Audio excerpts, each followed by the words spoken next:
Bonjour, ravi de vous retrouver dans une nouvelle édition de Lumière intérieure. Cette semaine, j'ai la joie d'accueillir une pianiste, une fois n'est pas coutume, de renommée internationale, qui est venue à plusieurs reprises chez nous sur KTO.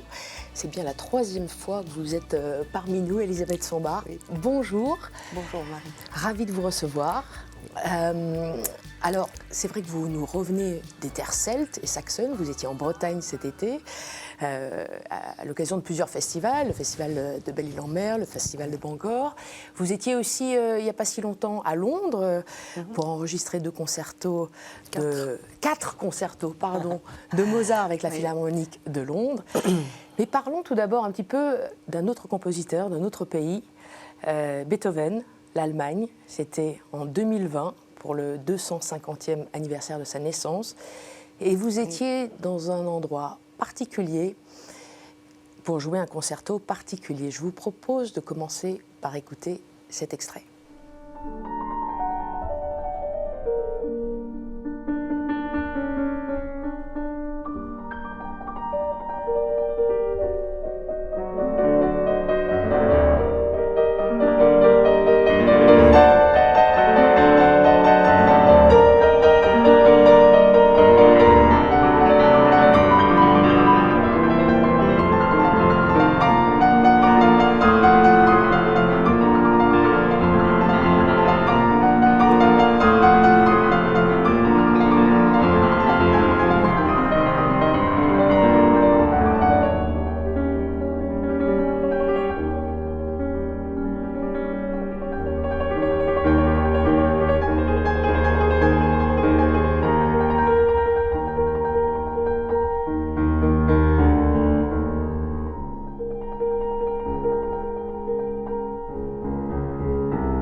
On vient de l'entendre, c'est un extrait d'un court-métrage que vous avez réalisé à Auschwitz il y a 2 ans.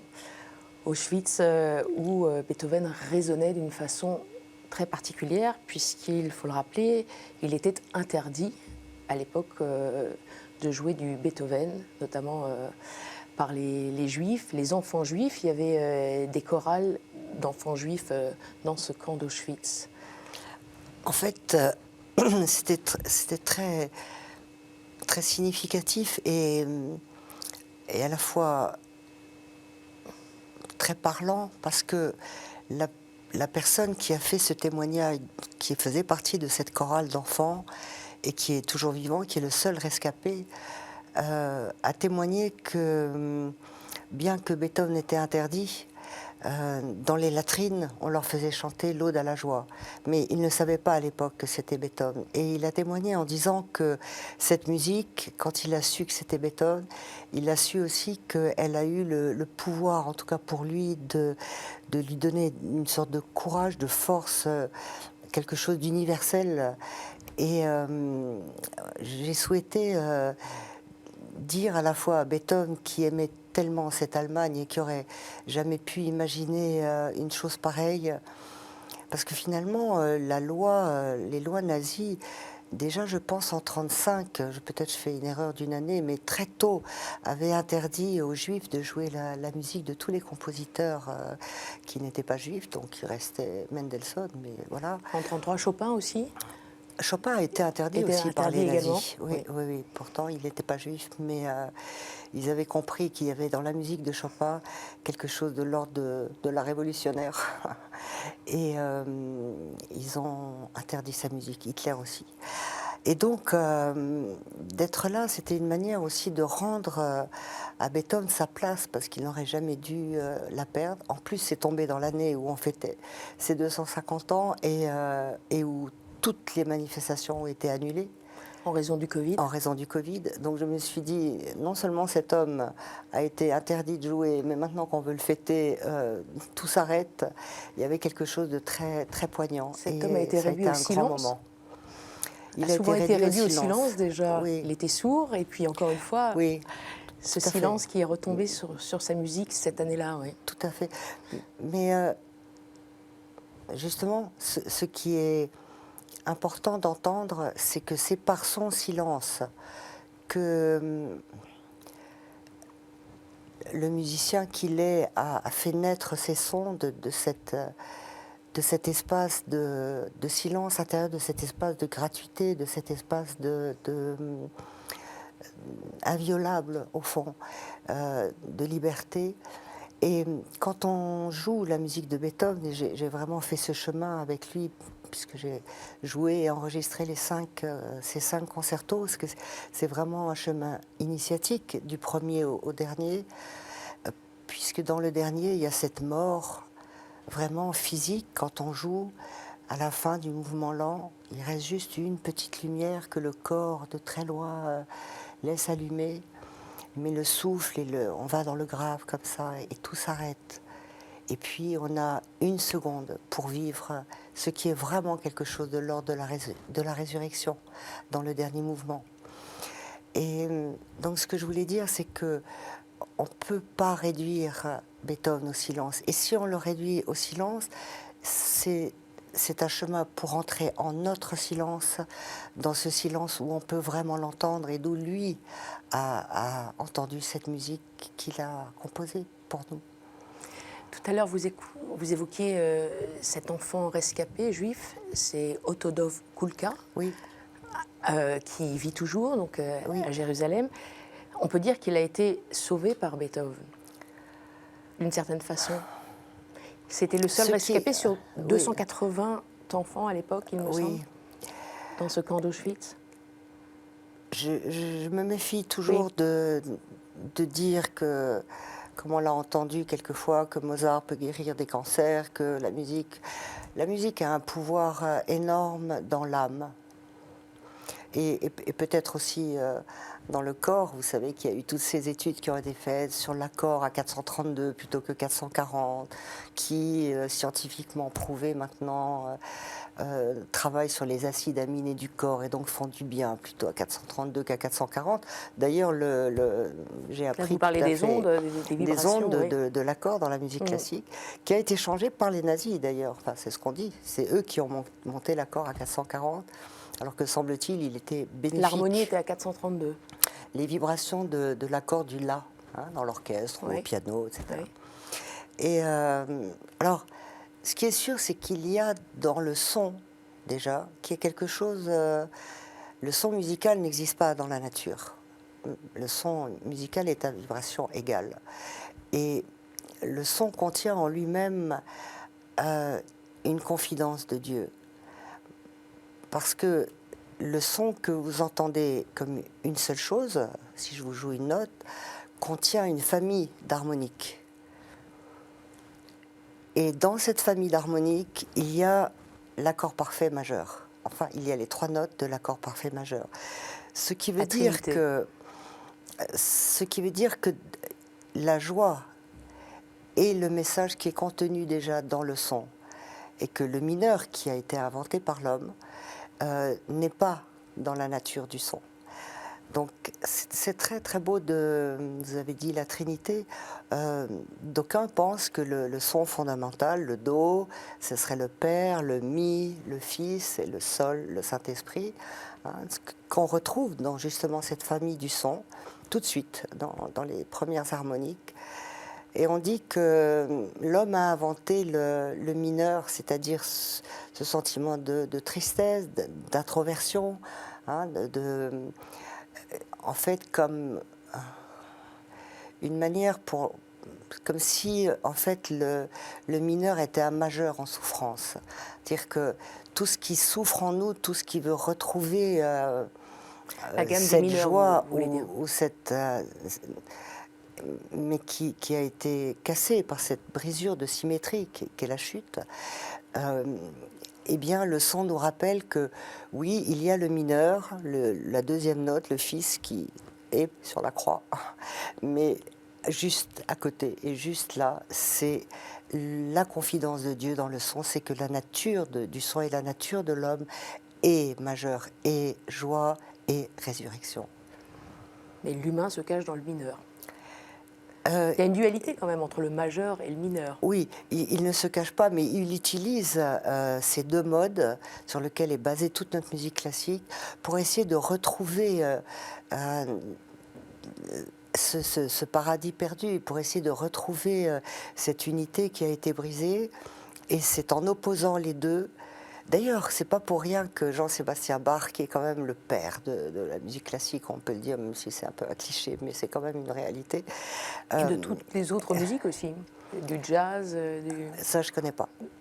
Non, on dit mais que c'est le enfin, père de beaucoup d'autres musiques. c'est le père vraiment, en tout cas, de la musique classique, oui, et de l'harmonie, et surtout de ces deux modes, parce qu'avant il y avait plusieurs modes, mais c'est lui qui a instauré la musique avec les tonalités majeures et mineures.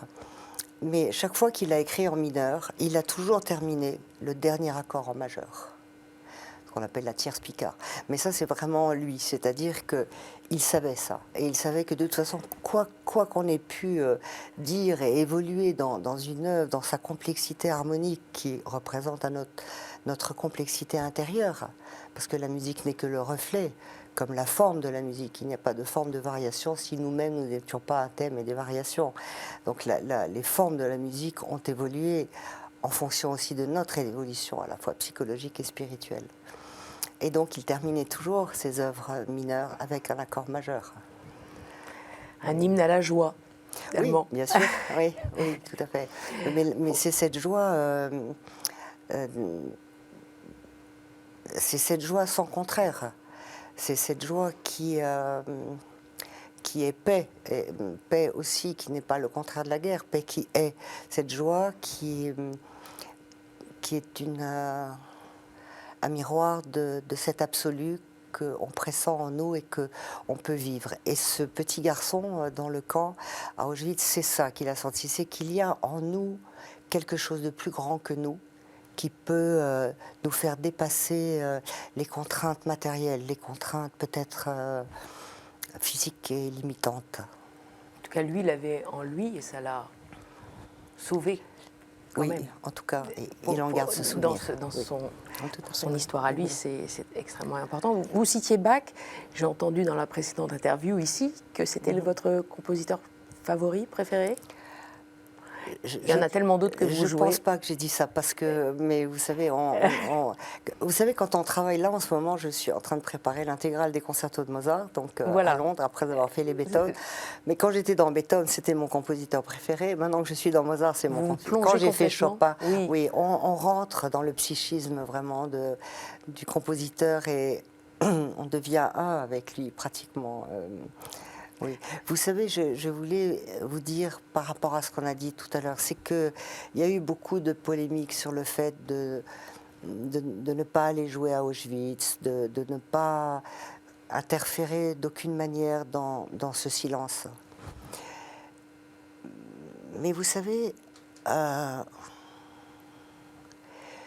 le silence qu'il y a à Auschwitz fait beaucoup de bruit.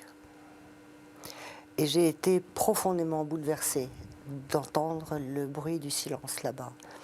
Et je suis persuadée que la musique de Beethoven a, d'une certaine manière, ce jour-là, consolé l'inconsolable. Alors, je vous propose de passer à la deuxième partie de notre émission. Oui. Je vais m'éclipser et je vais vous proposer 4 mots.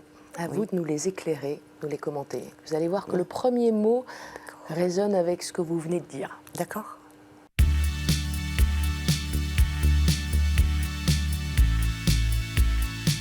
Elisabeth Jambard, est-ce que vous êtes bien? Oui. Alors, je vous propose le premier mot. Et je vous le disais, c'est un mot que vous avez vous-même proposé il y a quelques instants. C'est le mot consolation. Consolation. Le son est une consolation du ciel, j'ai entendu dans votre bouche. Oui. Alors la consolation. Un de mes morceaux préférés d'ailleurs, c'est les consolations de Liszt. Non, ce que je crois vraiment, c'est que une des, une des choses les plus impalpables, les plus mystérieuses, les plus indicibles, c'est que justement, il y a dans la musique classique et dans les œuvres quelque chose qui est de l'ordre de la consolation éternelle. Mais c'est pas juste une phrase, parce que la consolation, pourquoi éternelle ? Parce que justement, ça console ce qui est inconsolable. Ça console ce qui en nous a perdu la foi. Ça console ce qui en nous se révolte, n'accepte pas, s'indigne, et en même temps s'agenouille. Et je crois que il y a un moment donné dans notre expérience d'écoute de la musique, mais aussi de vivre certaines choses. Ça peut être un coucher de soleil, ça peut être un regard, ça peut être un geste, une main qui est tendue. Tout à coup, quelque chose en nous s'agenouille. Et ce moment-là est le moment de la consolation. Celle qui dépasse les mots. Et la musique est bien cela, c'est-à-dire qu'elle a toute la palette de nos sentiments, des couleurs de notre âme que nous ne pourrons jamais dire, et tout à coup on entend quelqu'un à travers un nocturne de Chopin, une cantate de Bach, un concerto de Beethoven, on entend tout à coup quelque chose qui, comme en miroir, résonne à l'intérieur de nous et quoi finalement nous montre que il y a une communion des saints déjà ici. Il y a un endroit en nous où nous ne sommes pas seuls, où d'autres sont passés. Hein. Comme on dit, dans les chutes du Christ, il n'y a aucun endroit où le Christ n'est pas allé aussi profondément que l'homme peut souffrir. Et donc, je ne dis pas que la musique a le pouvoir peut-être de la prière ou d'un mystique, mais elle a ce pouvoir en tout cas de révéler peut-être à nous-mêmes, comme on le disait tout à l'heure, ce qui en nous est plus grand que nous, ce qui en nous nous meut au sens de l'émotion, de mouvoir, et de nous donner cette consolation que il restera toujours la vie, c'est-à-dire la seule chose qui ne nous trahit pas, c'est cette vie avec un grand V dans laquelle se trouve cette consolation. Cette consolation et même cet agenouillement dont vous parliez a commencé très tôt chez vous. Vous aviez 7 ans lorsque vous-même vous vous agenouilliez sous le piano de votre maman, pianiste, pour l'écouter. Et tout a commencé avec une histoire de consolation. Vous aviez besoin de vous consoler avec ce piano que vous entendiez, puisque ça a été le début de votre carrière incroyable, premier public à 11 ans, puis évidemment des grands prix, et puis votre carrière qu'on connaît. Je ne sais pas, moi, avec l'âge, avec le temps, on a du mal à parler de son enfance, parce que l'enfance est tout à coup tout le temps là. Et elle est comme une sorte d'empreinte sur nous, quelle que soit la résilience qu'on ait faite, mais elle reste là comme une empreinte. Et vous avez raison de dire que la consolation, j'en avais besoin. J'en avais besoin parce que, je sais pas, je crois que j'ai eu beaucoup de mal à m'incarner. Et les premières années de ma vie ont été un peu très difficiles. Et le monde de la musique, le monde du son sous ce piano a été une révélation, au sens vraiment de la révélation. Parce que quand on a 4 ans, 5 ans, on ne comprend pas avec des mots ces choses, mais on peut comprendre ou on peut comprendre comme ça dans ses bras d'enfant que quelque chose quelque chose est là, quelque chose de l'ordre de l'amour, d'un autre amour, dans un autre temps. Parce que c'est aussi une des choses que la musique nous enseigne, c'est qu'il n'y a pas que le temps humain, chronologique qu'on connaît, mais il y a ce temps musical qui est un temps qui s'arrête, où le passé, le futur et le présent sont une seule et même chose. Et ça, c'est une des plus belles expériences que peut nous donner la musique, que vous avez tous fait, qu'on a tous fait, de se dire, tiens, j'ai pas vu passer le temps, hein, d'être vraiment dans cet ici et maintenant, non pas un ici et maintenant qui nous couperait du passé, mais au contraire, qu'il intègre, et non pas dans un ici et maintenant qui empêcherait toute projection vers un futur, mais au contraire, un ici et maintenant qui tient ensemble d'une manière magique presque, à la fois le passé et le futur. Je vous propose mon deuxième mot, Oui, et c'est le mot, un mot que vous connaissez bien aussi, résonance, avec un N. oui, Pour commencer. oui. Nous avons mis 2 N dans ma fondation Résonance, parce que dans le littré, il est dit que la résonance avec 2 N fait que on ne peut plus influer sur l'écho du son. Et donc j'aimais cette idée que les gens viennent apprendre la musique et tout ce qu'on pouvait offrir, non pas en cherchant la lumière de quelqu'un d'autre, mais en cherchant leur propre lumière intérieure. Alors, résonance, c'est un mot, c'est même difficile d'en parler sans penser et avoir une multitude d'images de tout ce que nous avons fait à Résonance, maintenant dans plusieurs pays du monde où se trouve la fondation. Donc vous parlez de votre fondation, effectivement Résonance avec 2 N, Oui. créée il y a 25 ans et qui est active dans 7 pays. Oui. Et qui porte la musique là où elle ne va pas.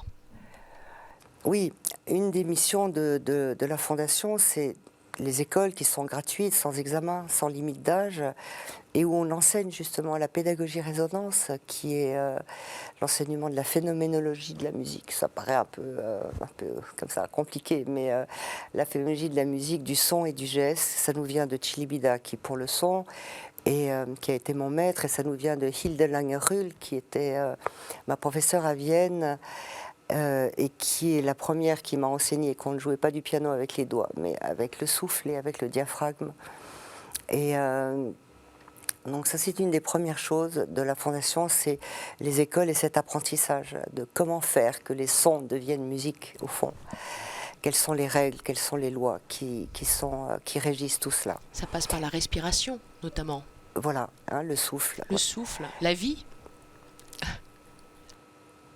Bah, le souffle, je me rappelle que quand je suis rentrée dans sa classe et qu'elle m'a dit, alors que j'arrivais de chez Bruno Gelber en Argentine, où j'avais vraiment travaillé la technique et tout ça, quand elle m'a dit, mais Elisabeth, on ne joue pas du piano avec ses doigts, mais avec son diaphragme, je me suis dit, voilà, il me manquait plus que ça.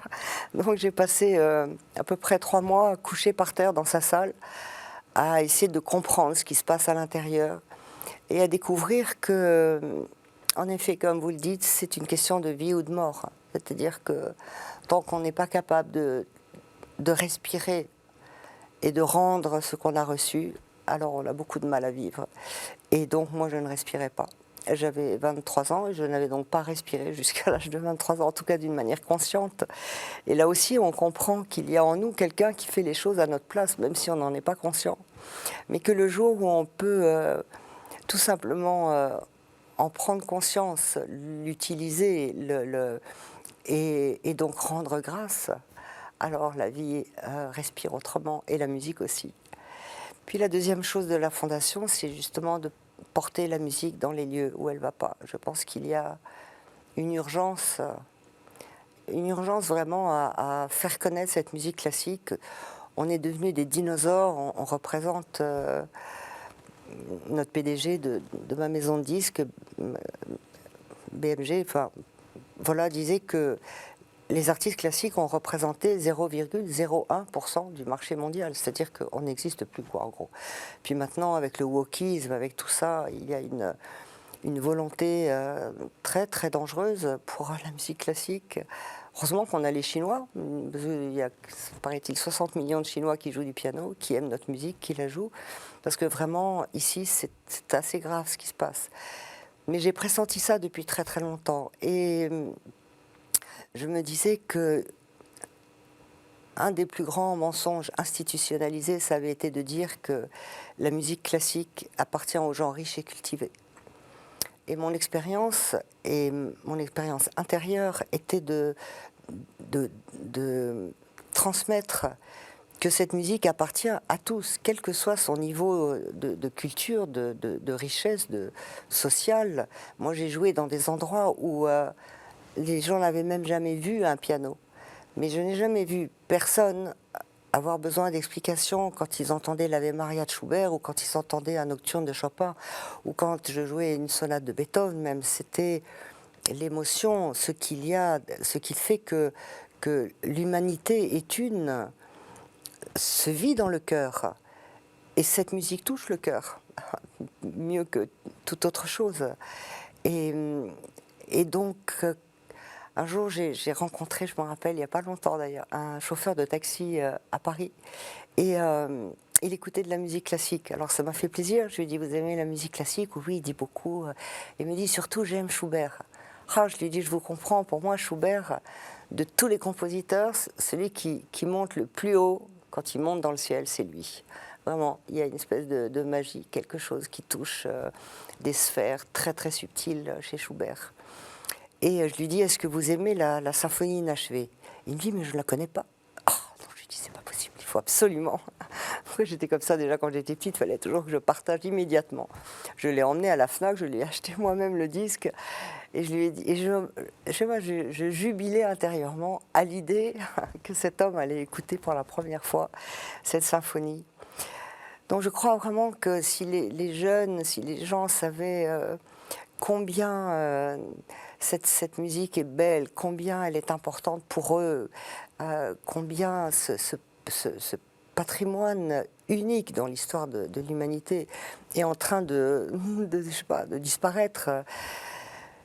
Je crois que voilà, on ferait tous des efforts. Et je dis souvent à mes élèves pianistes, tous les après-midi que vous passez pas à jouer dans un EHPAD ou dans un hôpital ou dans une prison, c'est une après-midi perdue. Parce que bien sûr, on veut jouer peut-être au Théâtre des Champs-Élysées ou au Cadogan Hall. Bon, j'y joue, on y joue une fois par an, mais le reste du temps, je crois qu'il faut sortir de cette image qui a été offerte à bas prix finalement, de ce star system où la personne, son apparence, l'objet qu'on fabrique autour d'elle de vente est plus important que son âme. Je crois qu'il faut revenir à autre chose. Et cette autre chose est justement cette relation directe que la musique classique nous offre quand on sort de cette séduction et de ce star system pour la révéler dans ce qu'elle a de plus pur et de plus proche de nous, en fait. On parlait de résonance et désormais on parle de transcendance. Je vous propose le troisième mot. Il s'agit du mot verticalité. Verticalité.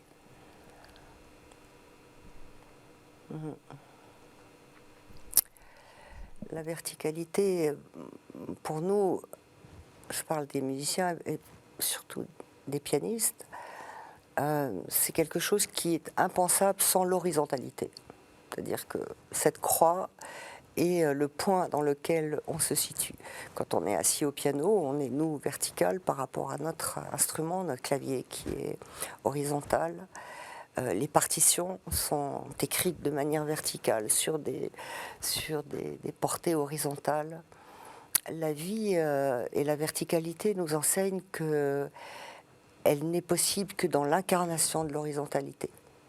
Alors, ça peut paraître bizarre de parler comme ça, mais c'est ce mot qui me fait dire ça, parce que je crois que si on se place dans la verticalité en pensant qu'elle est supérieure ou qu'elle serait oui, qu'elle serait supérieure à une autre forme de dimension dans lesquelles on peut vivre, je crois qu'on fait erreur.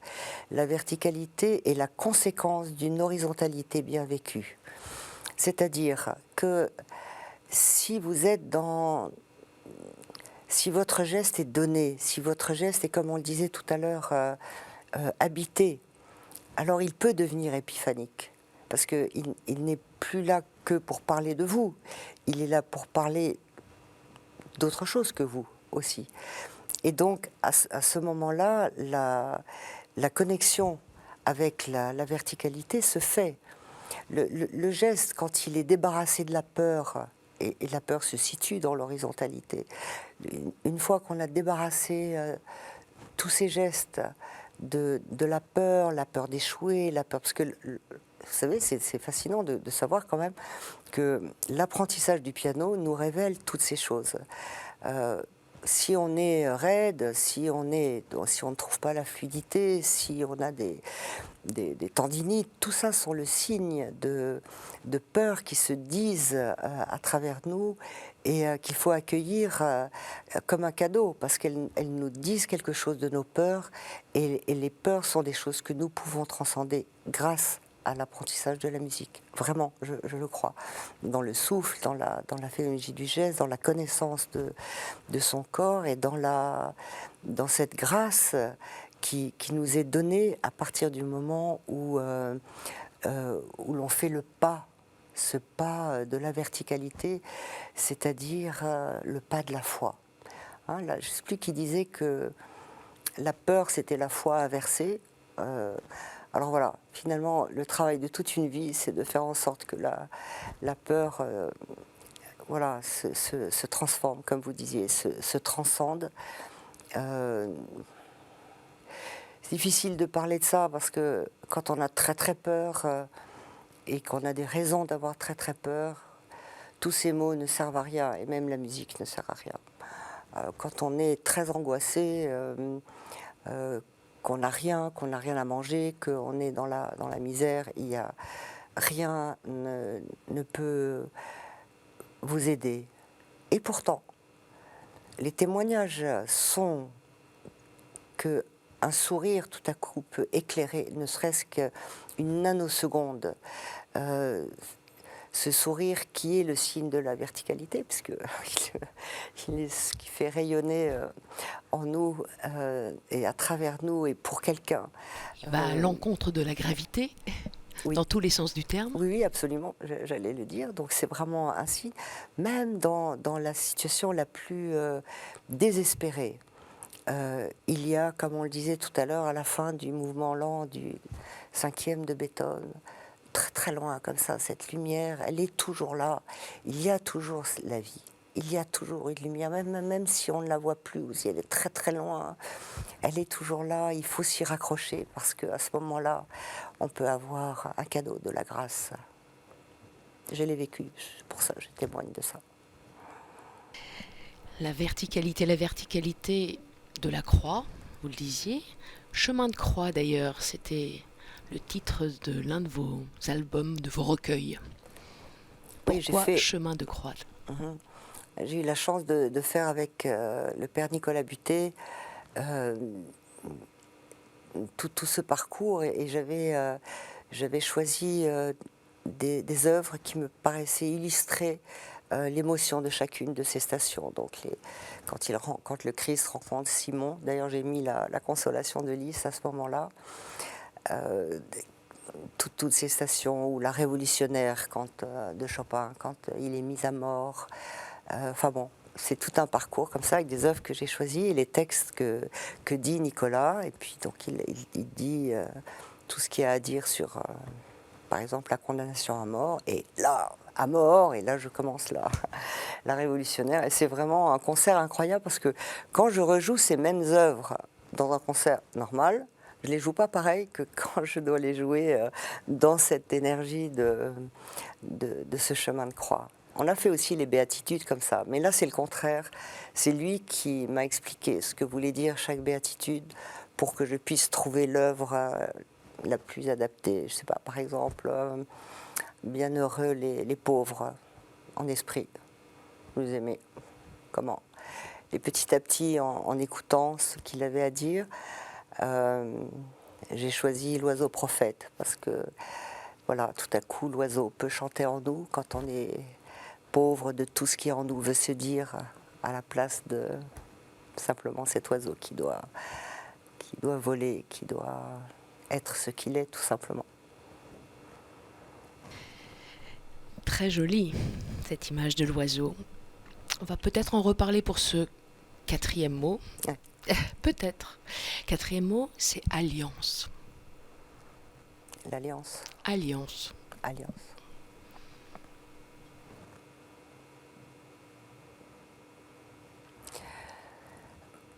L'alliance, on a parlé tout à l'heure de cette dualité entre le majeur et le mineur, de ces deux modes qui composent la musique classique. Mais ce qu'il y a derrière, c'est une alliance. Ce qu'il y a derrière toute dualité, c'est l'alliance.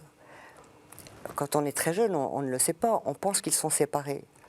Mais en vérité, c'est comme en nous-mêmes, on découvre qu'il y a une partie masculine, une partie féminine, et que tant qu'on n'a pas fait une alliance avec ces deux énergies en nous, on ne peut au fond rien partager avec l'autre, qui lui-même est à deux pôles différents.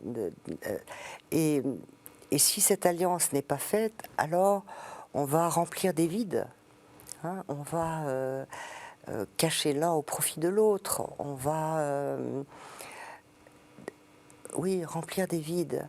Je crois que quand on est très jeune et qu'on n'a pas fait cette alliance intérieure, l'autre, avec un petit A, je dirais, nous sert d'une certaine manière à remplir des vides.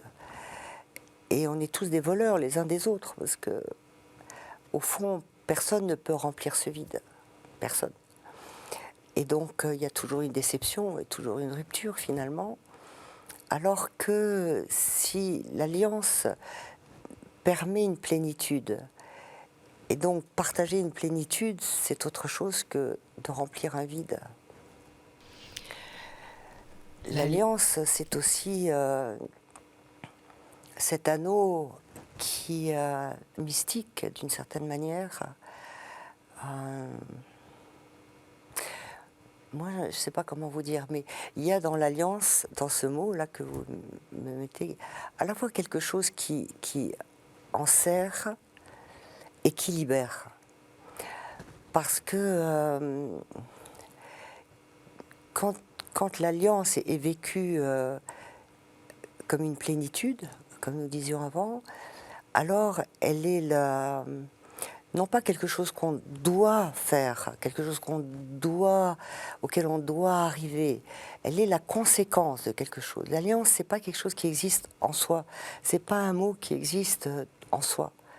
C'est une conséquence d'un acte d'obéissance, de pauvreté, de chasteté qui est vécu intérieurement. Alors c'est des termes connotés, mais en réalité le vœu de pauvreté, c'est pas autre chose que de s'appauvrir, comme disait Zindel, de tous ces moi possessifs, psychologiques, sociaux, affectifs, etc., qui ne sont pas le vrai moi et qui nous empêchent justement d'être riches, parce que la pauvreté, c'est ça, c'est comment être riche d'autre chose que de tout cela.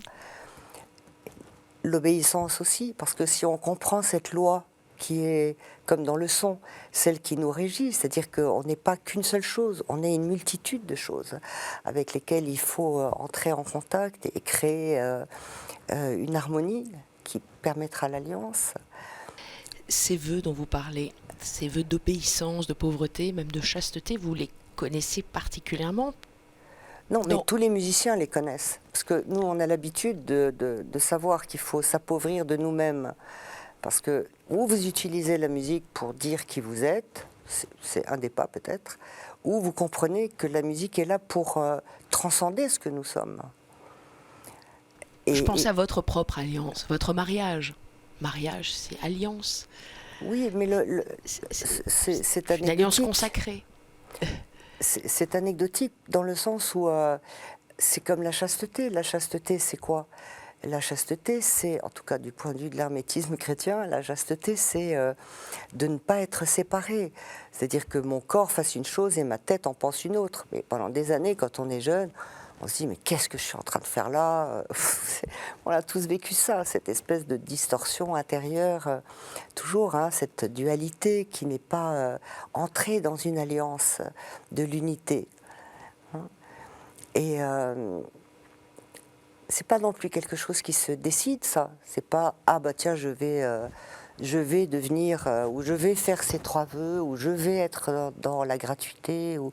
Non, tout à coup, le niveau de conscience dans lequel vous arrivez, ou vous êtes, c'est comme quelqu'un qui tout à coup se dit, ah bah je comprends pas, je mange plus de viande. J'aimais bien la viande, j'en mangeais... Voilà. Tout à coup, on ne mange plus de viande, par exemple. Je ne dis pas que c'est bien ou pas bien de manger de la viande, hein, je ne veux pas faire ici de là. C'est juste pour retomber un peu plus sur Terre. Mais ce que je veux dire, c'est qu'il y a des choix intérieurs qui se font comme conséquence d'une prise de conscience et d'un vécu, d'une expérience. Ce n'est pas intellectuel. Hein. C'est ça que je voulais dire. Et vous, votre propre alliance, votre mariage, c'est peut-être un sujet dont vous ne voulez pas parler, puisque c'est une alliance particulière. C'est pour ça aussi que une alliance consacrée. Bon. Oui, j'ai déjà parlé de cela. Moi, c'est une alliance particulière avec le Christ aussi? Le Christ est partout. Le Christ est en tout. Et le Christ, quand on a fait l'expérience du Christ, on ne l'utilise pas pour une chose ou pour une autre. Vous voyez ce que je veux dire? C'est pas... là aussi, c'est comme ce qu'on disait tout à l'heure. Moi, je suis mariée depuis 20 ans dans cette chance de savoir qu'il existe sur Terre un amour qui permet de se réjouir simplement que chaque seconde soit prétexte à ce que l'autre devienne ce qu'il doit être et pas ce que je voudrais qu'il soit. Et oui, ça s'inscrit dans ces 3 vœux. Oui. Parler du Christ, de cadeau. Dieu, oui. Et quel est votre rapport à la Vierge? Alors,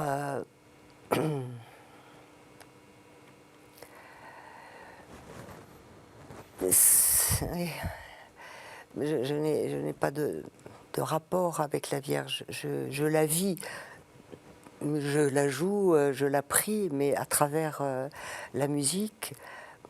Bien sûr, je suis allée jouer à Fatima devant, je sais pas, il y avait 1,5 million de personnes. J'ai cru que j'allais mourir de trac. Et j'ai joué l'Ave Maria de Schubert avec... enfin bon, peu importe. Mais pour moi, la Vierge, c'est ce sentiment que la femme est un être libre, que la femme est un être d'un accueil inconditionnel et une force d'amour.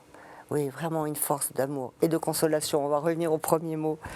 Je crois que personne mieux que la Vierge nous fait vivre cette consolation. Oui.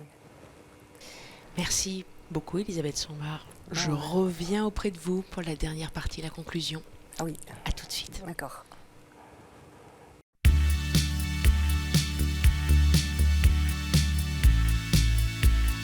Je suis de nouveau près de vous, Elisabeth. Oui. Ah. Alors, cette expérience. Vous m'avez manqué. Pas tant que ça. Oui, parce que d'abord, je regarde jamais la télévision, donc d'avoir une grande télévision le silence devant est moi d'or. avec le mot. Mais oui, peut-être que...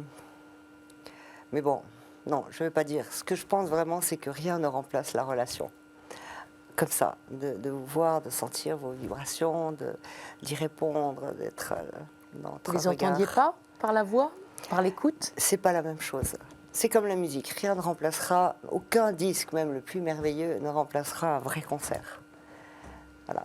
On a commencé par le mot consolation, c'était presque le dernier. Est-ce que c'est le mot que vous retiendriez de ces 4 mots proposés? Moi, il m'a manqué l'émerveillement, Oui, parce que c'était c'est aussi, mon mot préféré. Et même au si centre la mer, d'un de vos livres. oui, j'aime l'émerveillement et je crois que c'est ce qui m'a sauvée de toutes les situations, disons, dramatiques où c'est que j'avais cette capacité, c'est pas par vertu, parce que j'en ai aucune, mais vraiment par grâce, de m'émerveiller, de trouver la chose qui est belle, qui émeut, qui donne vie. Vous vous émerveillez toujours? Oui.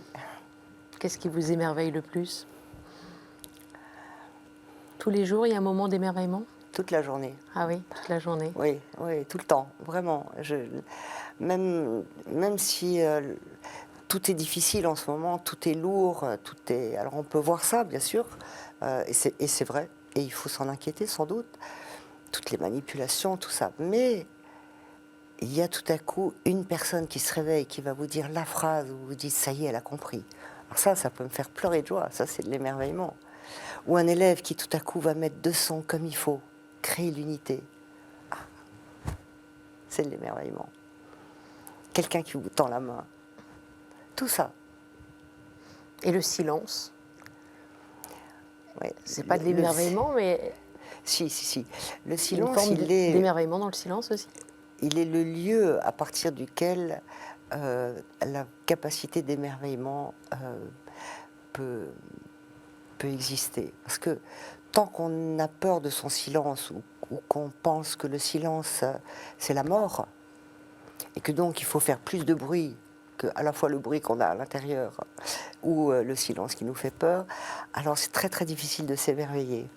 L'émerveillement est la conséquence d'avoir vécu que le silence n'est pas la mort, mais une présence. Voilà. Et ça, c'est le plus grand émerveillement. Ouais. Je crois que vous disiez vous-même, la musique naît du silence, l'endroit de la compassion. On en revient à Beethoven, Oui. qui est le prophète de la vérité, lui qui n'entendait pas et qui entendait quand même cette musique dans son cerveau. Dans son cœur, oui. Dans son cœur. Moi, quand je dis qu'il est le prophète de la vérité, ce que je veux dire, c'est que il a dit « Je mets au-dessus de toutes les qualités humaines la bonté. » Mais pas la bonté, je suis gentil, la bonté. Bienheureux les doux, la bonté. Et pour pouvoir dire ça, il faut avoir fait des gammes intérieures, il faut être allé très très loin au fond de soi-même, où on découvre justement cette compassion qui est bonté. Et il y a ça dans sa musique, entre autres. Et dans la façon dont vous l'interprétez, Madame Sombart, je vous propose, pour ceux qui ne connaissent pas encore, de réécouter toute l'intégrale des concertos de Beethoven, qu'on peut s'approprier, enfin tout est sur Internet, mais aussi dans les bacs, sur les supports CD classiques à l'ancienne, comme on dit. Ou à la Fondation. On peut aussi bientôt vous entendre sur Mozart. Donc oui, 5 concertos de Mozart. Oui, donc là il y aura 4 concertos donc, de Mozart dans 2 disques, et puis la suite, puisqu'ils m'ont demandé peut-être l'intégrale. Je verrai, je ne suis pas sûre de tous les faire. Mais on l'espère. Je ne suis pas très pour les intégrales, bien que j'ai fait les intégrales des Nocturnes, justement. Mais ça, ça, je voulais finir avec Chopin. Mais ça, c'est une initiation, de jouer tous les Nocturnes.